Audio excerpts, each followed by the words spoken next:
¿Qué pasa, YouTube? It is a glorious day today, guys, because not only do I not have a 13-minute plus battle for y'all, but this is a Pokebank OU battle because Pokebank is now out. This match is against my boy Jack, aka Just Weavile. If you guys do enjoy the video, make sure to hammer that like button down below to answer the question of the day, guys. Thank you for the support on the lengthy Wi-Fi battles. Have a nice quick one for y'all today. So if you look at the teams, Jack most likely has a Sun-based team because he's got a regular Venusaur and Charizard Y along with this Weavile, which he ends up leading off with.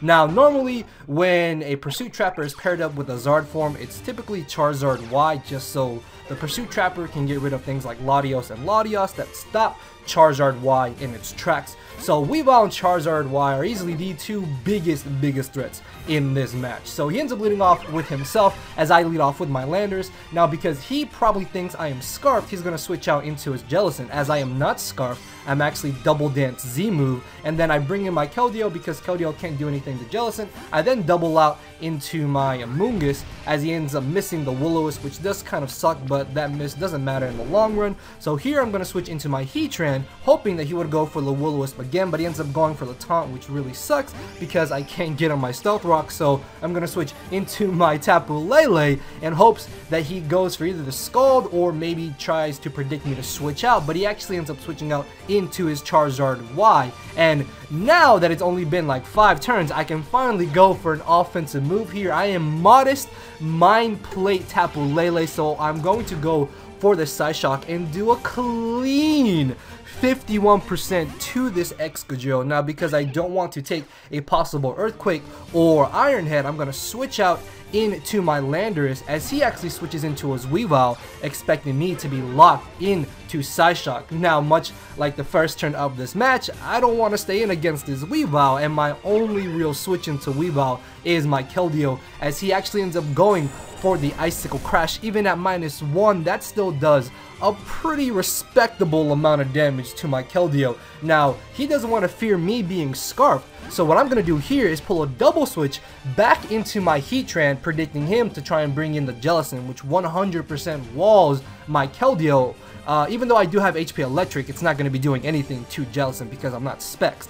So I can easily outspeed the Jellicent here. There's no way he's faster than me because this is a very fast Heatran. I don't know what I was about to say. I think I was about to say Heatman because of the nickname, but I'm finally able to get on my Stealth Rocks, which is really good for me, as I'm going to switch into my Amoonguss as he actually switches into his Excadrill. Not really sure why. Maybe he thought I would switch out there into my Amoonguss, which him switching into Excadrill in that case was a good play on his part. Now, typically, if an Excadrill is not on a Sand team, it tends to be Scarf, so I do predict him to just want to go for the Rapid Spin here, and I'm going to go for the Hidden Power Fire. I could have gone for the Spore, but because I went for the Hidden Power Fire and he got rid of his Stealth Rocks, I'm going to go for the Spore this turn, predicting his switch into Charizard Y, which is really good for me because now if I don't get unlucky with sleep turns, I can get some damage off on this Charizard and be able to beat it a little bit easier. So I am going to switch into my Heatran, which if he has Earthquake, I'm not sure if a non-invested Earthquake knocks out a max HP Heatran, but if he does have the EQ, as long as he doesn't wake up, everything should be fine because I can get on my Stealth Rocks, and if I can keep up offensive pressure, then I should be able to prevent him from rapid spinning them away, as he does unfortunately end up waking up this turn. But he doesn't have the Earthquake, but he does have the Focus Blast, and because this Focus Blast is only 2 times super effective, I will be able to live it and in return get on my rocks, which is really nice.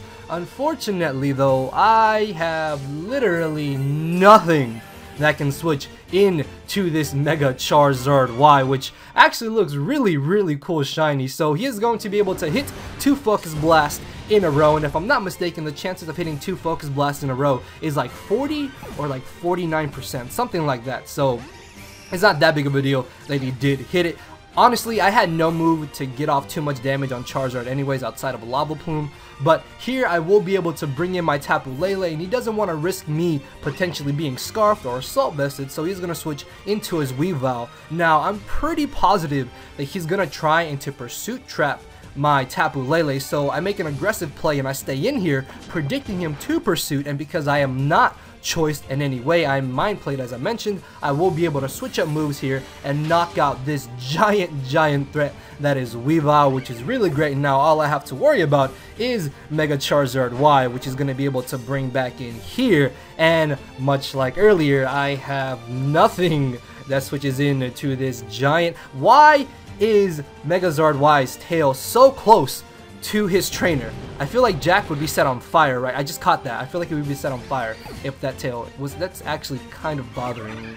That's really bothering. Okay, I'm nitpicking at this point, but he knocks out my Tapu Lele as I bring in my Keldeo here. Even though I am in the sun and I am Scarf, not Specs, Hydro Pump still hits extremely hard. Coming off of Keldeo, I am going to be able to knock out that Megazord Y, which is really good because now I'm in a much better position in this battle than I was earlier, as he ends up bringing in the Venusaur here. My best switch into this Mon is definitely my Spadef, Bulky, and Mungus, as I will be able to bring it in here and live any move that he wants to go for. I thought that he may have wanted to go for the Hidden Power Fire. They're predicting me to switch out, but it's okay because I will be able to hit him with a Sun boosted Hidden Power Fire, as he actually ends up going for the Growth. Now in the Sun, Growth gives you +2 special attack and +2 physical attack. And I remember back in Black and White 2 OU, if you were not prepared for Sun teams, man, Venusaur would just absolutely plow through you. So he ends up going for the Sludge Bomb, and I guess this is where him missing the Will-O-Wisp kind of matters, because he might have been able to knock me out with that Sludge Bomb. But I mean, I guess it doesn't really matter because I still could have revenge killed him with one of my other Mons. So I'm able to get rid of the Venusaur, as in comes the Excadrill. At this point, I have no use for my Metagross because it's misnicknamed because I'm missing an eye, because it's supposed to be Brainiac, not Brainiac?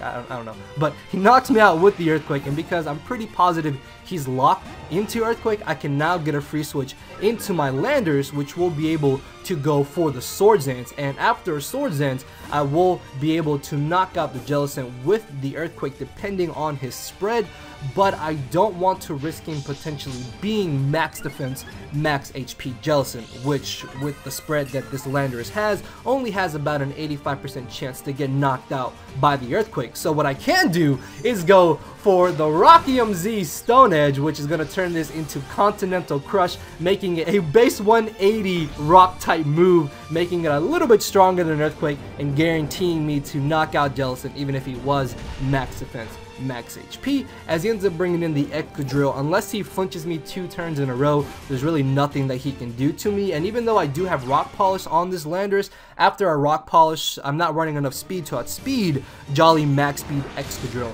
So I decided to just be aggressive and go for the Earthquake, and at this point, his last Pokemon is going to be that Magnezone, which even if he is Scarfed, I still have a Mungus, and my Keldeo cannot speed it because my Keldeo is Scarfed.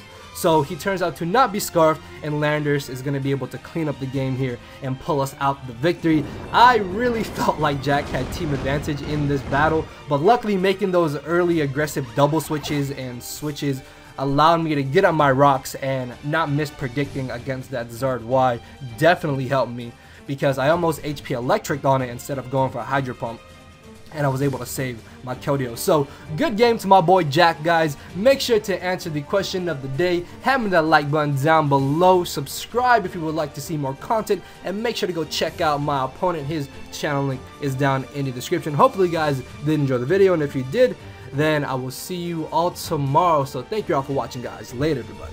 Cause my brain and heart are both tied in the knot, and this hinders me from crying a lot. This causing me to show no emotion, but when I said I cared, I wasn't joking. But I guess it's too late for me to become broken. For now, I'm living with no more pain, tears of hoping. I'm just coasting. Yeah, I said I'm coasting. No more pain, tears, and hoping. For real.